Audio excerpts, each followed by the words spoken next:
Salam sejahtera, salam sehat bagi kita semuanya.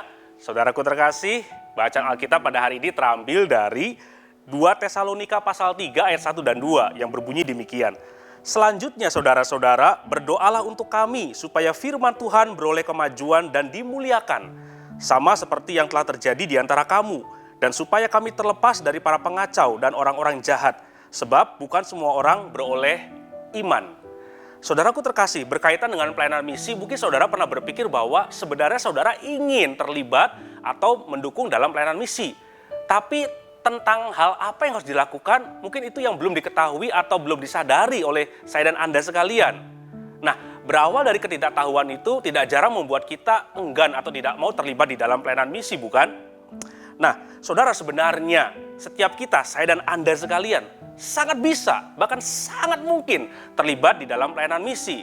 Paling tidak melalui 3D, yaitu doa, dana, dan daya. Kita bisa ikut terlibat mendukung pelayanan misi. Mungkin kita tidak harus melakukan ketiga hal tersebut, tetapi paling tidak salah satu dari ketiga tersebut, doa, dana, atau daya bisa kita lakukan. Seperti salah satunya adalah yang kita akan bahas pada saat ini. Ketika kita tidak dapat secara langsung terlibat secara daya, menyerahkan diri menjadi misionaris atau pemberita Injil, atau juga kemampuan materi kita terbatas untuk terlibat secara dana di dalam mendukung pelayanan misi, paling tidak kita dapat terlibat dalam pelayanan misi, yaitu melalui doa, melayani dengan doa. Saudaraku terkasih, saya percaya setiap kita, saya dan Anda sekalian, dapat terlibat di dalam pelayanan misi, salah satunya melalui doa. Pertanyaannya adalah, mengapa kita harus berdoa bagi pelayanan misi? Yang pertama, supaya Injil semakin tersebar ke seluruh penjuru bumi.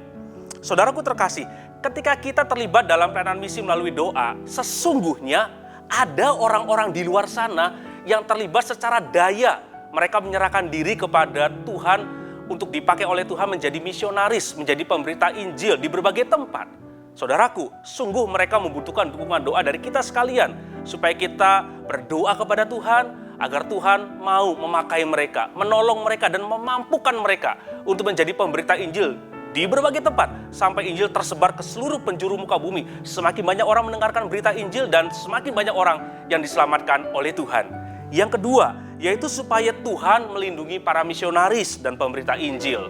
Saudaraku terkasih, para misionaris dan pemberita Injil ini tidak sedang memberitakan atau tidak sedang bercerita tentang produk obat, atau makanan, atau tempat wisata, atau barang, atau gadget, atau sesuatu yang lain. Tetapi mereka sedang berbicara tentang Injil Kristus, tentang berita keselamatan.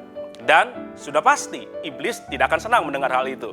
Dan banyak orang yang mencoba untuk mengacaukannya. Karena itu, mereka butuh dukungan doa dari setiap kita, supaya kiranya mereka dilindungi dari segala yang jahat oleh kuasa Tuhan. Dan supaya mereka sungguh-sungguh bergantung penuh hanya kepada kuasa Tuhan, tatkala mereka melakukan pemberitaan Injil.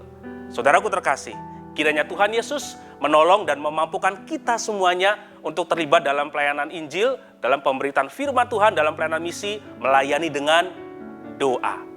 Amin.